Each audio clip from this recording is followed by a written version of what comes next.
بلتستان اپنے دامن میں بے شمار آثار قدیمہ، تاریخی مقامات اور نوادرات کا انمول خزانہ رکھتا ہے۔ بلتستان ماضی میں قدیم تبتی تہذیب کا گہوارہ رہا ہے، اس لیے یہاں بدھ مت کے آثار مختلف چٹانوں پر کندہ نقوش کی صورت میں آج بھی جا بجا دیکھنے کو ملتے ہیں۔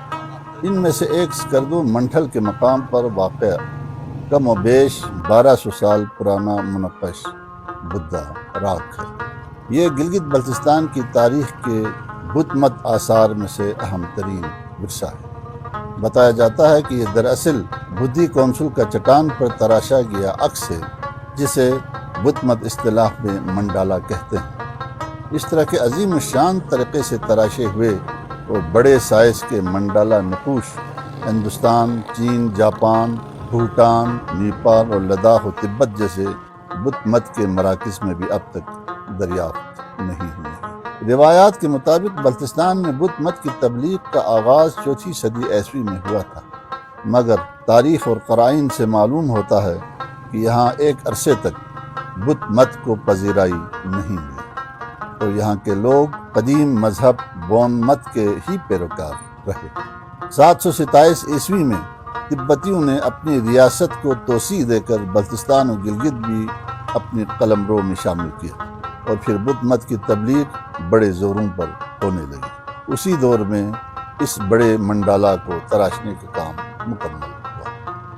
یہ چٹان تکون جیسا ہے، جس کی اونچائی 30 فٹ اور چوڑائی 20 سے 25 فٹ کے درمیان ہے۔ چٹان پر پہلے گلدان اور اس گلدان میں کمل کے پھول منقش ہیں۔ بڑا بدھا کمل کے پھول پر بیٹھا ہوا ہے۔ اس کے علاوہ دیگر تمام بدھا بھی کمل کے پھول پر براجمان ہے۔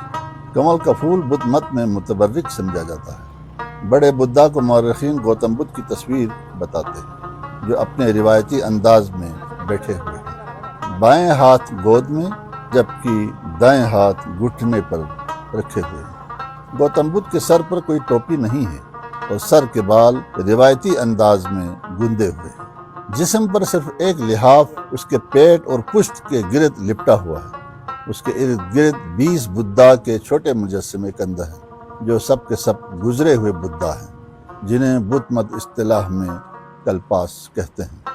تصویر میں 2 بدھا کھڑے نظر آ رہے ہیں، جو تبلیغی انداز میں معلوم ہوتے ہیں۔ یہ آنے والے بدھا ہیں، جنہیں میتریا کہتے ہیں۔ ان دونوں کے سر پر ٹوپیاں ہیں، جو تبت و لداخ میں بڑے لمحے اہم مذہبی تقریبات کے موقع پر پہنتے ہیں۔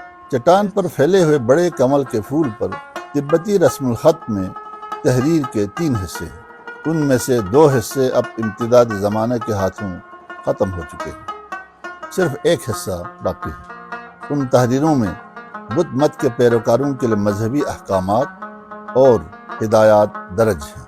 مختصراً یہ کہ اس تحریر میں ماحول کو صاف ستھرا رکھنے کی تاکید کی گئی ہے۔ چٹان کے دائیں گوشے میں 3 افراد کے نقوش دھندلے سے نظر آتے ہیں، جو اعلیٰ درجے پر فائز لمحے معلوم ہوتے ہیں۔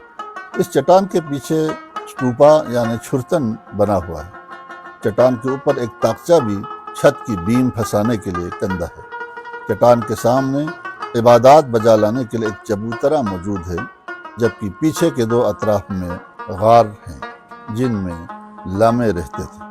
منڈالا کے نقوش اور گرد و نواح میں موجود دیگر چیزوں سے معلوم ہوتا ہے کہ یہ علاقہ اس دور میں بدھ مت کی سرگرمیوں کا مرکز رہا۔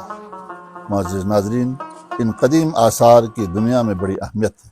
سیاح انہی آثار کو دیکھنے کے لیے آتے ہیں، لہٰذا ان آثار قدیمہ کا تحفظ ہم سب کا فریضہ ہے۔ اجازت چاہتا ہوں، خدا حافظ۔